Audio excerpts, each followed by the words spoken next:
यीशु मसीह के नाम से सबको जय मसीह की। आज का वचन है उत्पत्ति की किताब, उसके 18 अध्याय 18 वचन। अब्राहम से तो निश्चय एक बड़ी और सामर्थी जाति उपजेगी और पृथ्वी की सारी जातियां उसके द्वारा आशीष पाएंगी।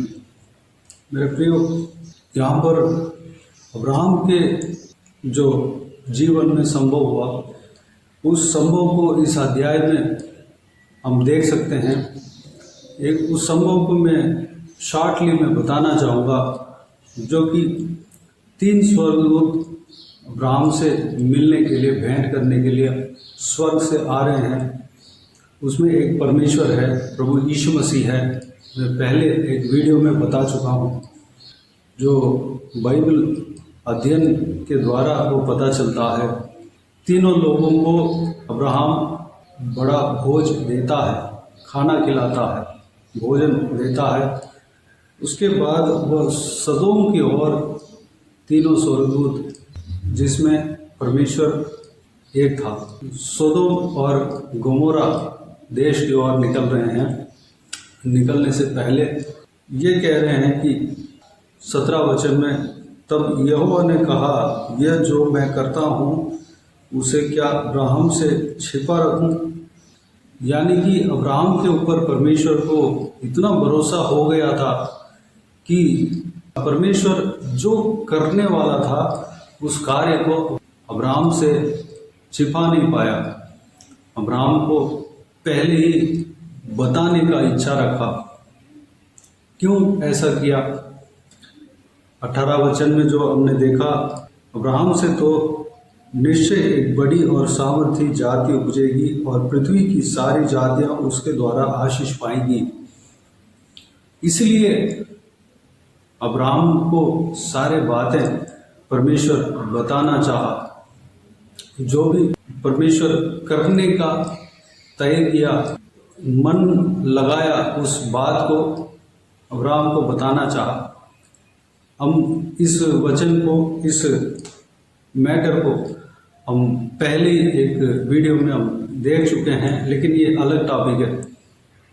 मेरे प्रियो, एक तो परमेश्वर अब्राहम को बताने का कारण, अब्राहम सोदोम और गोमोरा के उद्धार के लिए, बचाव के लिए, वहाँ पे जो धर्मी जन लोग हैं, धर्मी लोग हैं, जो वहाँ पर ज़्यादा धर्मी जन नहीं थे, सिर्फ एक लोत था। लोत जो अब्राहम के भतीजा वहाँ पर जाके बसा था, वही एक धर्मी जन था। उसको बचाना है, उसके लिए प्रार्थना का अवश्य है। इसलिए अब्राहम को यह मैटर को बताया। दूसरा, अब्राहम के द्वारा बहुत सारे जातियां उपजेगी, उत्पन्न होगी और वह एक आशीषदायक व्यक्ति है, विश्वास योग्य इंसान है, धर्मी व्यक्ति है। तीसरी बात, अब्राहम अपने जो संतान है उनके द्वारा, उनके घर में उनके जितने भी जन हैं, उन सबको परमेश्वर के आज्ञाओं को सिखाएगा, परमेश्वर के मार्ग में चलाएगा। इसलिए परमेश्वर अब्राहम को सारे सीक्रेट को बताने का इच्छा रखा। अब्राहम के सामने कोई भी छिपा नहीं पाया। मेरे प्रियो, उस वचन को मैं पढ़ना चाहूँगा। 19 वचन में इस प्रकार लिखा है, जो कि हम पहले ही देख चुके हैं, क्योंकि मैं जानता हूँ कि वह अपने पुत्रों और परिवार को जो उसके पीछे रह जाएंगे आज्ञा देगा कि वे यहोवा के मार्ग में अटल बने रहें और धर्म और न्याय करते रहें, ताकि जो कुछ यहोवा ने अब्राहम के विषय में कहा है उसे पूरा करे। मेरे प्रियो, अब्राहम को जो जो करने के लिए परमेश्वर ने आज्ञा दिया, यानी कि उदाहरण सर्कमस्टांसेस, जो कि मेल चाइल्ड को उस कार्य को करते हैं, यह परमेश्वर का वचन में हम पढ़ेंगे तो हमें समझ में आएगा। इस तरह परमेश्वर ने जो भी आज्ञा दिया, उस आज्ञा को पालन करने के लिए अपने घरानों को बताएगा। इसलिए परमेश्वर उनको सारे सीक्रेट को बताने का इच्छा रखा। मेरे प्रियो, अगर परमेश्वर हमसे बातें करना है, हमसे इस तरह परमेश्वर हमारे ऊपर भरोसा रखना है, विश्वास करना है, तो हमें क्या करना है?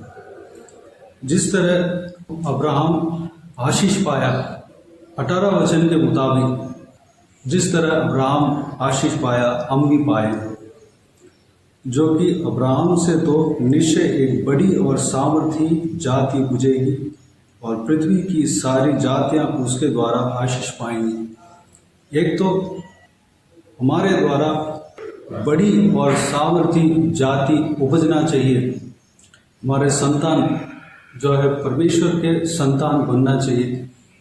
हमारे संतान जो है दुनियादारी के संतान नहीं बनना चाहिए। बड़ी सामर्थी जाति हमारे परिवार में हमारे द्वारा जो लोग हैं वो लोग परमेश्वर का होना चाहिए, परमेश्वर के ओर फिरना चाहिए और हमारे द्वारा परमेश्वर के झुंड बनना चाहिए।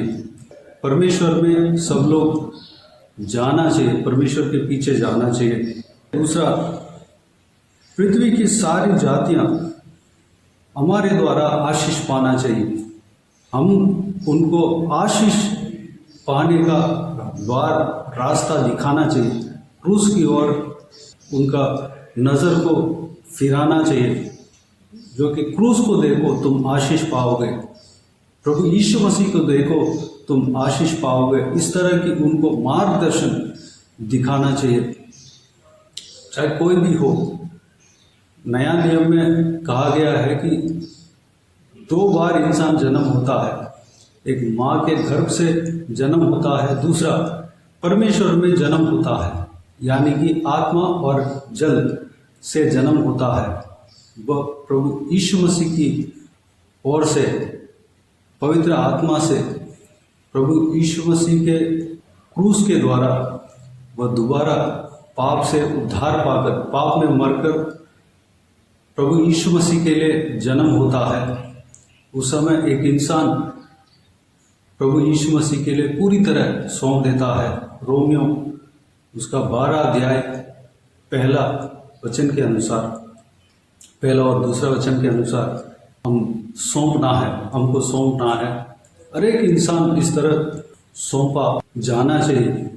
वह दूसरा जन्म है। उस दूसरा जन्म में हर एक व्यक्ति स्थिर रहना चाहिए, दोबारा दुनिया की ओर मुड़ना नहीं चाहिए। उस तरह की जन्म लेना है, हमारे द्वारा लोग जन्म लेना है, उद्धार पाना है, परमेश्वर में जन्म लेना है, आत्मिक जन्म लेना है।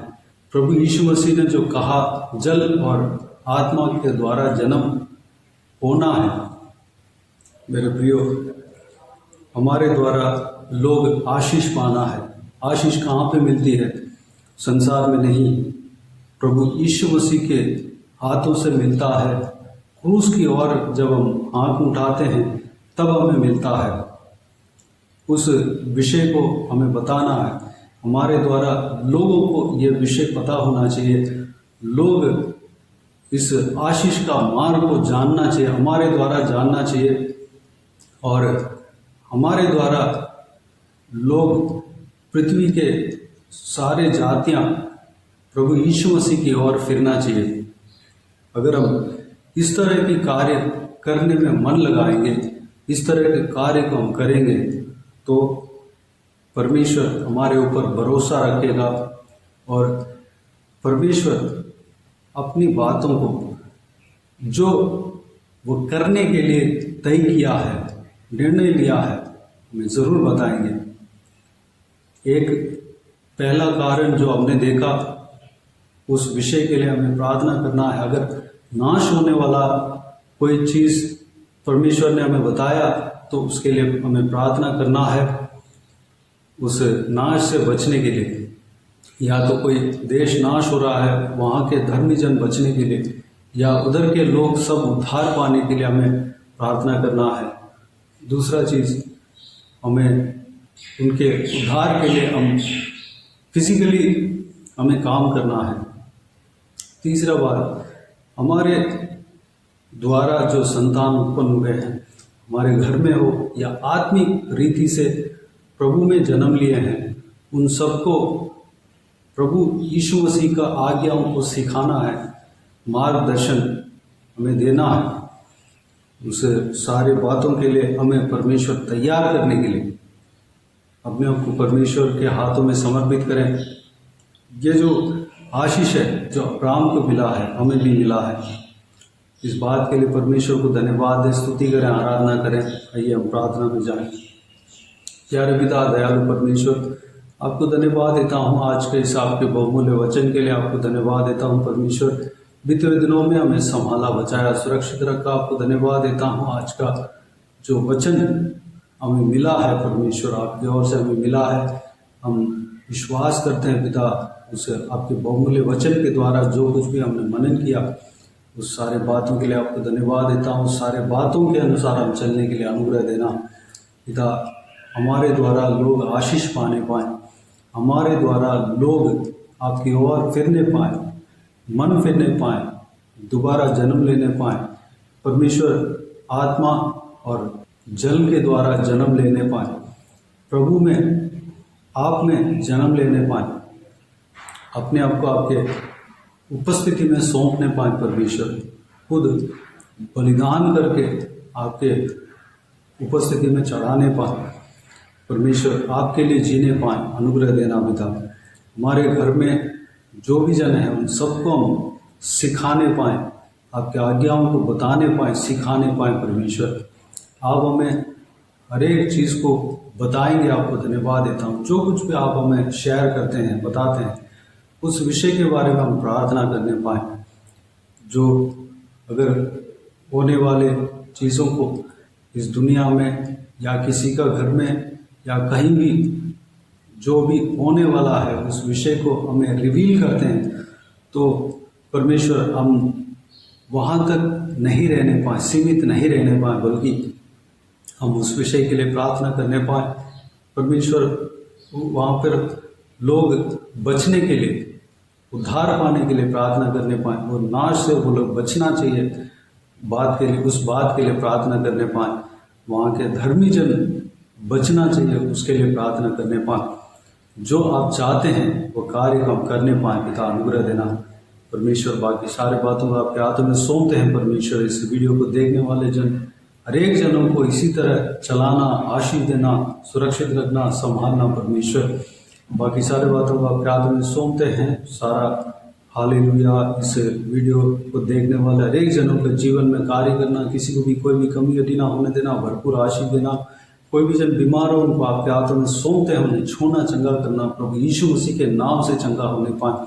अगर किसी को दुख हो, तकलीफ हो, सारा दुख तकलीफ को दूर करना, परेशानियों को दूर करना, आंसुओं को पोंछना, जिनको जो कुछ भी अवश्य है, ज़रूरत है, सारा ज़रूरतों को पूरा करना। परमेश्वर उनका जीवन में कार्य करना पिता। जो कुछ भी वो प्रार्थना में मांग रहे हैं, उनका मांग को पूरा करना, उत्तर देना।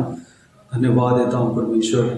जो कोई भी जन जहाँ कहीं भी जाते हैं, आते हैं, हर एक जनों के संग रहना, महिलाओं को आपके हाथों में सौंपते हैं, उनके संग रहना, सुरक्षित रखना, बुराई से बचाना, दुष्ट मनुष्य से बचाना। छोटे बच्चों को आपके हाथों में सौंपते हैं, उनके संग रहना, सुरक्षित रखना, पढ़ाई लिखाई में आशीष देना पिता। बुजुर्गों को आपके हाथों में सौंपते हैं, सुरक्षित रखना, जाते समय आते समय सुरक्षित रखना पिता, उनके संग रहना।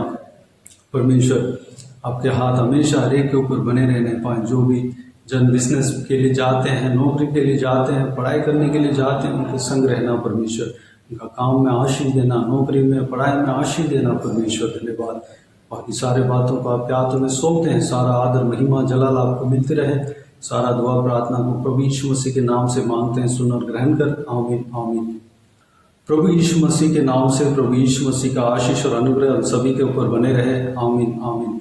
मेरे प्रिय, इस चैनल को सब्सक्राइब करें और शेयर करें। अगर किसी को भी प्रार्थना का विषय हो तो डिस्क्रिप्शन में दिए हुए नंबर पर कॉल करके प्रार्थना करा सकते हैं। हम आपके लिए प्रार्थना करेंगे। आप अपने व्यक्तिगत प्रार्थना में हमारे लिए प्रार्थना कीजिए। इस सेवकाई के लिए, इस सेवकाई का उन्नति के लिए, इस सेवकाई में जुड़े हुए हर एक जन के लिए, हर एक आत्मिक उन्नति के लिए, तरक्की के लिए, आत्मिक आशीष के लिए, संसारिक आशीष के लिए, पारिवारिक आशीष के लिए प्रार्थना करें। प्रभु यीशु आप सबको आशीष दे। इस सेवकाई के द्वारा परमेश्वर आपके जीवन में कार्य किया हो वो भी हमें बता सकते हैं, ताकि हम सब मिलकर परमेश्वर को धन्यवाद दे सके, महिमा कर सके। प्रभु यीशु आप सबको आशीष दे। आमीन आमीन।